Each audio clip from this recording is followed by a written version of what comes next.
গতকালকের যে ঘটনা আসলে আমরা জানি না, কিন্তু আমরা যেটা দুই পক্ষ থেকে শুনেছি, ময়ূর আমাদের চিত্রনায়িকা যে ময়ূরী ছিল, ময়ূরীকে প্রশ্ন করা হয়েছে এবং তার মেয়েকে প্রশ্ন করা হয়েছে আপনার মায়ের সিনেমা আপনি দেখেছেন কিনা। এই প্রশ্নেকেই পাশ থেকে শিবাসন আর কয়েকজন আপত্তি জানায় যে আপনি এই ধরনের প্রশ্ন করতে পারেন না, আপনি একজন ইউটিউবার। তখন উনি পরিচয় দেয় যে না, আমি ইউটিউবার না, আমি একজন মেইন স্ট্রিমের একজন পত্রিকার একজন সাংবাদিক, আমি মিঠুন আল মামুন, দৈনিক খবরের কাগজে কাজ করি। তার বলার পরও তাকে বলা যে আপনি এখান থেকে বেরিয়ে যান।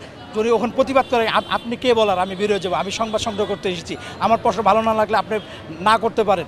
এই কথা বলার পরও তাকে ধাক্কা দিয়ে বের করে দেওয়া হয় এবং তাকে হামলা করা হয় তার উপরে, এবং ওই ফাইটার বাহিনী সহ হামলা করে। তখন আমরা যখন এই ঘটনার পর আমরা যাই সামনাসামনিতে, তখন আমাদেরকে অকথ্য ভাষা গালাগালি করে কয়েকজন, আপনার ভিডিওতে দেখেছেন, তাদের নাম আর উল্লেখ করতে চাই না, কারণ তারা ভাইরাল হয়ে যাচ্ছে, তারা ভাইরাল হতে চায়। তারা চেয়ার দিয়ে লাঠি দিয়ে যেভাবে মারধর করেছে, তারা মনে হচ্ছে অগ্নি সন্ত্রাস চায়। বাংলাদেশের যারা বর্তমানে অগ্নি সন্ত্রাস করছে তাদের সাথে তারা জড়িত আছে, তাদের ব্যাকগ্রাউন্ড চেক করেন আপনারা, আসলে তারা অগ্নি সন্ত্রাসের সাথে জড়িত। আমরা সংবাদ সংগ্রহের জন্য বিভিন্ন জায়গায় গেছি, আমার জানা নেই যে কোথাও এত সাংবাদিককে এভাবে কোনো কারণ ছাড়াই হামলা করা হয়েছে অকারণে। এবং যে ঘটনাটা ঘটেছে এটা কলঙ্কজনক অধ্যায়, এবং যারা শিল্পী দাবি করছে আসলে তারা শিল্পী কিনা সেটা এখন আমার কাছে সন্দেহজনক। কারণ এখানে যারা কাজ সদস্য রয়েছেন তাদের অনেকেই কিন্তু সেইভাবে তাদের শিল্প সৃজনের কোনো কাজ আমাদের গত দেড় যুগে কিন্তু আমাদের দেখিনি। আমরা দেখেছি এখানে যারা যুক্ত ছিলেন তারা কিন্তু অনেকেই কিন্তু সেই অশ্লীল যুগ বলি, যেটা আমাদের চলচ্চিত্রের কলঙ্ক বলি, যেটা সেই সময় তারা খুব অ্যাক্টিভ ছিলেন, সেই সময় তারা জনপ্রিয়তা লাভ করেছিলেন। তারা হয়তো আবার নতুন করে সেই সময়টাকে ফিরিয়ে আনার চেষ্টা করা হচ্ছে, কিন্তু আমরা সাংবাদিকরা সেটা কখনোই হতে দেবো না। আপনারা সকলে জানেন যে আসলে আমাদের যারা মাল্টিমিডিয়াতে আমরা কাজ করি, মাল্টিমিডিয়া জার্নালিস্ট যারা আছি, মাল্টিমিডিয়ার সাংবাদিক কিন্তু আসলে মাঠে ঘাটে প্রচণ্ড পরিমাণে পরিশ্রম করে, সেটা আপনারা দেখে থাকেন। এবং শিল্পী সমিতির নির্বাচন না, শুধু শিল্পী সমিতির প্রত্যেকটা সিনেমার মহরত, সিনেমার প্রমোশন থেকে শুরু করে সব কিছু কিন্তু মাল্টিমিডিয়ার রিপোর্টাররাই বেশি কভার করে। কারণ মূল স্ট্রিম থেকে মাল্টিমিডিয়াতে কিন্তু আপনারা জানেন যে প্রত্যেকটা টেলিভিশন পত্রিকার কিন্তু পোর্টালে এবং পেজে প্রচুর পরিমাণে তাদেরকে দেখানো হয়, এবং তাদের সাথে গণমাধ্যম কর্মীদের একটা ভালো সম্পর্ক। কিন্তু গতকালকের যে ঘটনা, আমার মনে হয় যে এবারের শিল্পী সমিতির নির্বাচন আসলে জমেনি, এবং তারা ভাইরাল কোনো টপিক পায়নি, সে কারণে তারা শপথের দিনে এসে আসলে এমন একটি নেক্কারজনক ঘটনা ঘটালো। গতকাল শিল্পীরা যে সন্ত্রাসী কায়দায় সাংবাদিকদের ওপর হামলা চালানো, আমরা এই ঘটনার তীব্র নিন্দা জানাই। আমার সংগঠন ঢাকা সাংবাদিক ইউনিয়ন সহ আমি সমস্ত সাংবাদিক সমাজকে আমি আহ্বান জানাবো, এর বিরুদ্ধে আপনারা তীব্র আন্দোলন গড়ে তুলতে পারেন এবং করবেন। এবং এইখানে যারা সংবাদ সংগ্রহ করেন তাদেরকে আমরা আশ্বস্ত করে বলতে চাই যে আমরা আপনাদের সাথে আছি, আপনারা নিজেদের কখনো দুর্বল ভাববেন না। আমরা যেভাবে প্রতিবাদ বলেন কিংবা প্রতিহত করতে বলেন, আমরা সবভাবেই আপনাদের সাথে আছি এবং সবভাবেই থাকবো।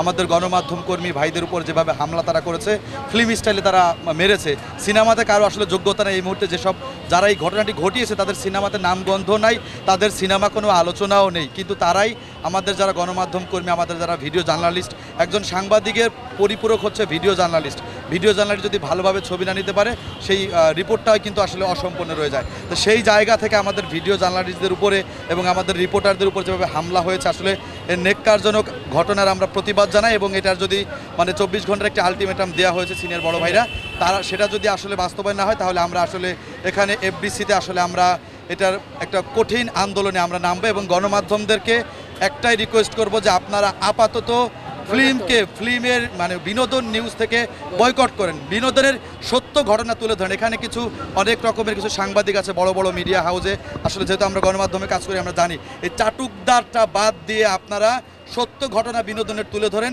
সেটাই আপনাদের কাছে কামনা রাখবো। কারণ আপনার ভাই আমার ভাই আহত হয়েছে, কালকে আপনিও হতে পারেন, আজকে আমি হতে পারি।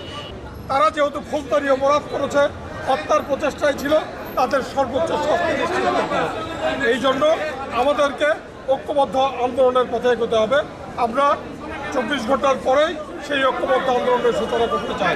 এর মধ্যেই এদের গ্রেপ্তারের দাবি করছি আর কি।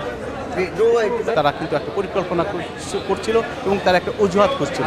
কালকের যে ঘটনার সূত্র সেটা একটা আমার কাছে মনে হয়েছে একটা অজুহাত মাত্র, এবং সেই জন্যই কিন্তু তারা এই অজুহাতকে কেন্দ্র করেই কিন্তু আজকে ভালোভাবে সব সাংবাদিক, আমাদের নারী সাংবাদিক রয়েছেন, তারাও কিন্তু বাঁচার জন্য ছোটাছুটি করেছেন। আমরা দেখেছি যে এখানে বিভিন্ন সমিতির কার্যালয়ে তারা আশ্রয় চেয়েছে, সেখানে কিন্তু তাদেরকে প্রবেশ করতে দেওয়া হয়নি, তাদেরকে বিপদে ঠেলে দেওয়া হচ্ছে। তার মানে কি এফডিসি কি চলচ্চিত্র উন্নয়ন কর্পোরেশন, এখানে চলচ্চিত্র উন্নয়নের জন্য কাজ হবে, এখানে সমিতির উন্নয়নের জন্য কাজ করার কোনো দরকার নেই।